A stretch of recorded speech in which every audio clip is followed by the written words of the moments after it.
All right, well, welcome everyone. I am JJ. Let's tackle an example problem. So we're saying on this one, we have some axially loaded member. We know all of the forces acting on it. Let's draw the axial load diagram for our titanium rod. And then what's our total elongation, the total deflection of D relative to point A? The cross section is the same everywhere, and Young's modulus for our titanium is 17,400 KSI. Also, axial load diagrams, sometimes they're called normal load diagrams. It's the exact same thing. And we're going to set this up to look kind of like a shear moment diagram.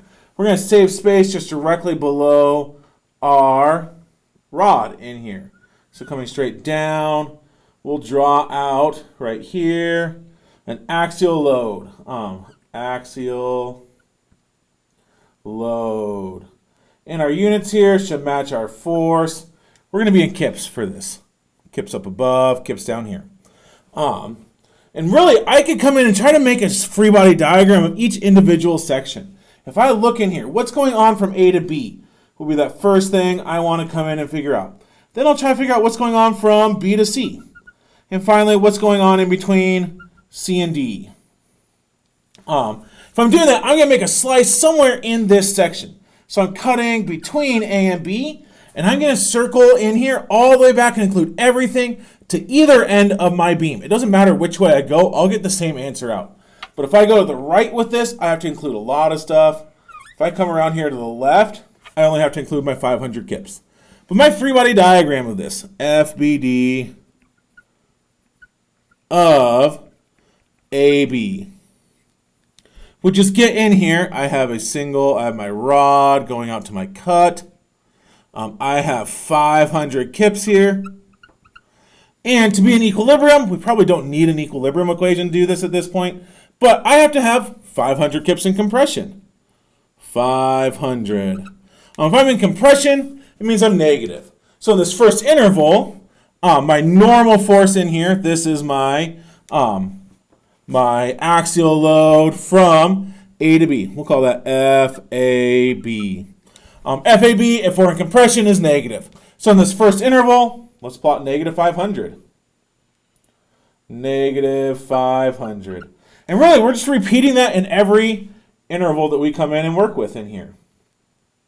I have my first one. Let's make a free body diagram in between B and C. FBD of BC. And again, we'll set this one up. So we're still making that cut somewhere in between B and C, and circling all the way either to the left edge of our beam, going all the way around A, or all the way back around D. It's kind of a toss-up in this one. Let's go all the way back around A. So everything inside this circle needs to get included in here. We can come in and draw our little beam segment. It's a little bit longer this time, but the idea is the exact same. I know on the left edge of this, I have 500 kips pushing to the right.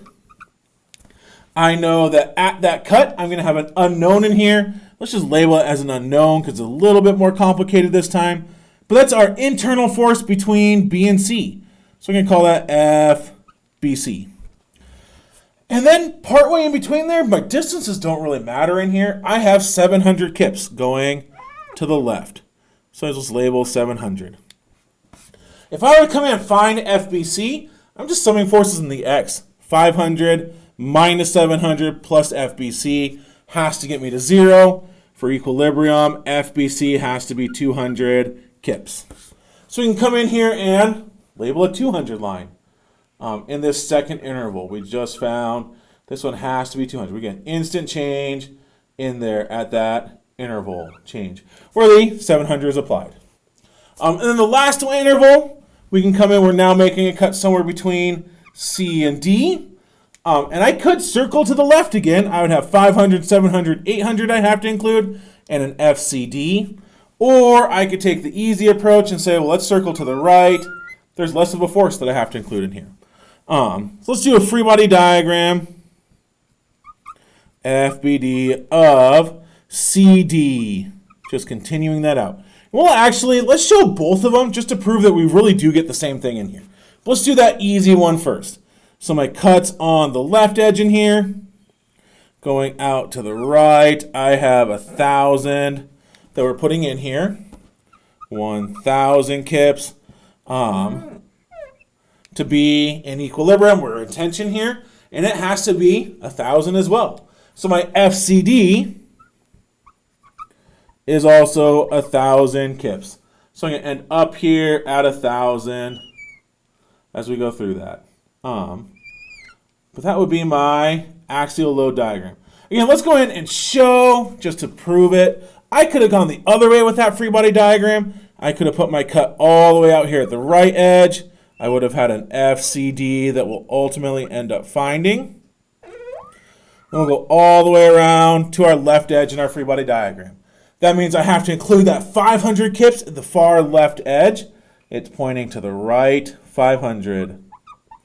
I have to include my 700 going to the left in here. So we'll just stick that somewhere in there, 700. And I have to include my 800 going to the left in here, 800. If I apply equilibrium to this, I have 500 minus 700 minus 800 plus FCD equals 0. FCD has to be 1,000. My direction's different on these because I've moved to opposite sides of a cut. They're equal and opposite. Either way, though, they're in tension.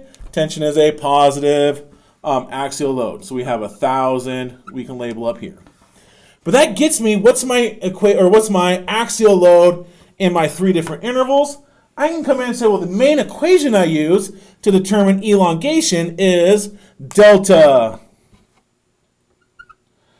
Delta equals PL over AE. And I just have 3 pieces to work with in here. My total delta, really what I'm looking for in here, is my delta from A to B, delta AB, plus delta from B to C, plus delta from C to D. And if I just add all of those up, I'm going to get my answer out for everything. So let's come and tackle that. My PL over AE in each section is just going to get me my delta AD, delta total, equals delta AD, which should get me, for my very first one, I'm at negative, so negative 500, that's my P. My length I was given is 4 feet times 4 divided by AE. But there's one thing I have to be careful with in here. I have kips and feet right now. A and E are in square inches and KSI, inches squared. I need to do a unit conversion in here. I need to get this into inches. So I'm going to multiply by 12. And then divide by AE. Divided by 50 times 17,400. My given E value that we had, 17,400. PL over AE, again, we're just 4 times 12, makes the units work out right. But then we can add in, I need to drop down a little bit to not hit my previous picture, the next 2 segments. So we'll do PL over AE again, plus 200. I'm adding, because we're in tension here, I had a negative because we were in compression. We know it's negative there.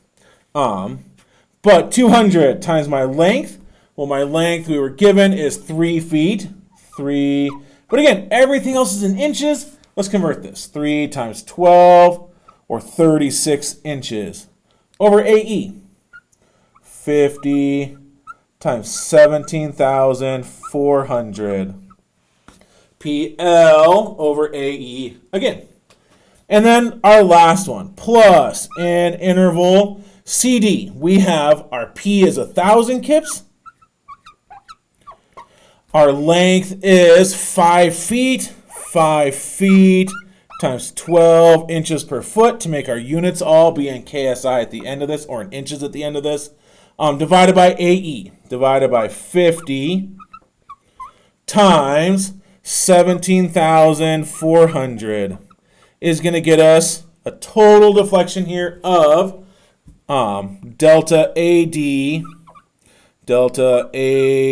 our total displacement, total elongation is 0.0 0.04965 inches, which would be our final answer. I would work these in inches. Don't convert A and E into square feet and kips per square foot, or we get really tiny units coming out for a displacement. Get it into inches if you are given US units. But hopefully this is a useful video for us. If it was, stick around, watch more videos. Let's get you an A with JJ.